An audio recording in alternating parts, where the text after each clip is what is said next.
President Donald Trump walks to announce his nominee for Federal Reserve Board chair on Thursday in Washington. Drew Anger. Getty Images. On July 27, 1974, the House Judiciary Committee approved 3 articles of impeachment against Richard M. Nixon. The second article charged that President Nixon abused the powers of the presidency either by using or trying to use federal investigative agencies against his political enemies or by interfering or trying to interfere with lawful investigations by those agencies into his own wrongdoing or that of his subordinates. He tried to get dirt on his opponents through the IRS. He ordered the FBI to conduct investigations of actual or suspected enemies in and outside of the government.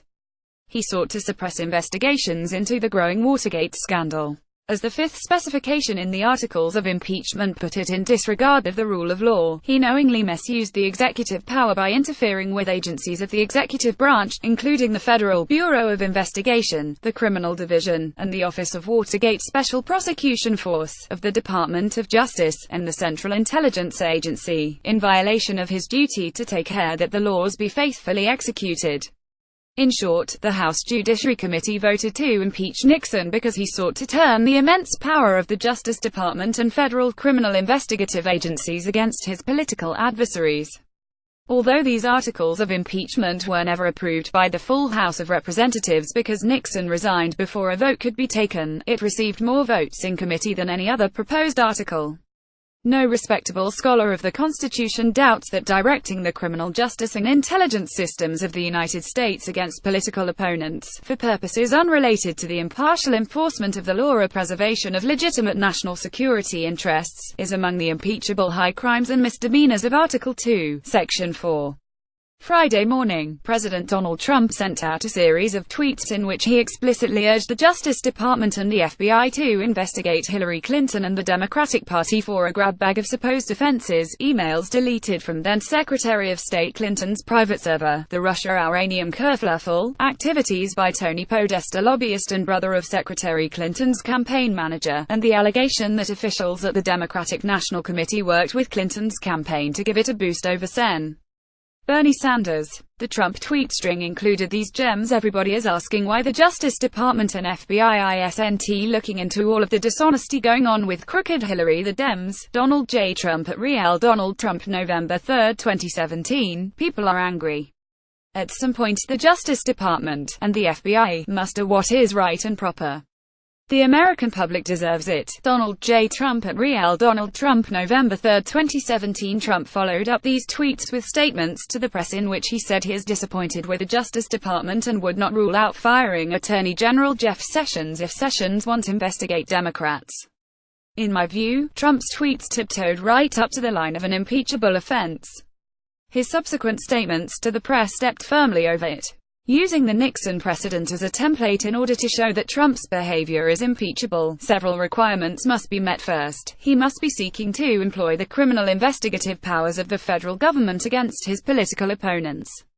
That is unquestionably the case. Second, he must be acting, in the words of the Nixon impeachment articles, for purposes unrelated to national security, the enforcement of laws, or any other lawful function of his office. Although his most devoted adherents may claim otherwise, it is impossible to divine any legitimate non-political purpose in his call for or action by the Justice Department. His specific accusations don't hold up to any kind of scrutiny, although it is doubtless a matter of intense interest for members of the Democratic Party. Whether the DNC did a didn't favor Clinton can by no stretch be translated into a violation of law, and still less a fit subject for a criminal investigation by a Justice Department controlled by the opposing party. The Clinton email matter has already been investigated by the Justice Department, even if Republican partisans may not have liked the outcome. Tony Podesta's activities are already a subject of inquiry by special counsel Robert Mueller, which is why Podesta just resigned from his own lobbying firm. So Trump's inclusion of Podesta in his broadside manifested either a scarcely credible ignorance of the state of play in an investigation with which Trump is plainly obsessed, or a willful attempt to deflect attention from Mueller's focus on Trump campaign affiliates. And, as multiple credible observers have explained, the Russia-Uranium-Clinton connection is an invented non-story. Jeffrey Lewis, a nuclear materials and non-proliferation expert, observed in Newsweek, "I have to say that this is one of those things where reasonable people cannot disagree. There just aren't two sides. In short, every item on the laundry list of things for which Trump wants the Justice Department to investigate his political opponents is either not a crime, has already been or is being investigated, or in the case of the Clinton uranium scandal, is an invented storyline promoted by Trump and his supporters to divert attention from Robert Mueller's investigation. Third, it is not necessary to establish impeachable misconduct that a president succeed in bending law enforcement agencies to his corrupting purpose. While some of the law enforcement and intelligence officials Nixon tried to enlist in his illegal schemes cooperated, many refused or ignored his orders, the IRS, the CIA, and important elements of the FBI among them. His failed attempts to misuse federal agencies were nonetheless integral components of the impeachment case against him. This is a key point in the present case. If pressed, Trump will no doubt claim that he didn't order anybody to do anything and that his tweets are, at worst, expressions of dismay at the established norm that bars presidents from direct involvement in Justice Department decisions.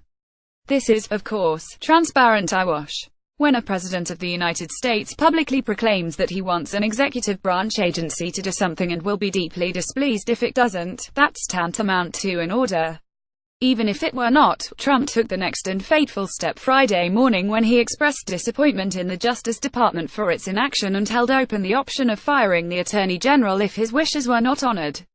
That is as close to a direct order as a president can give without putting it in writing. Any way you slice it, Trump is telling the Justice Department and the FBI that he wants them to engage in legally baseless, politically motivated criminal investigations.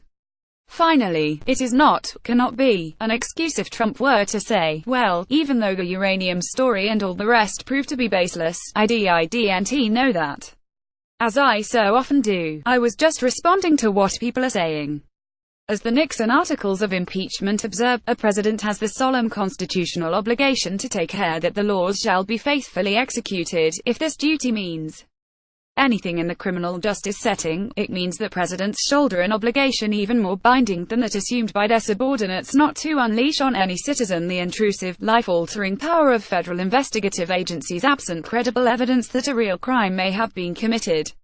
Join Dahlia Lythick and her stable of standout guests for a discussion about the High Court and the country's most important cases.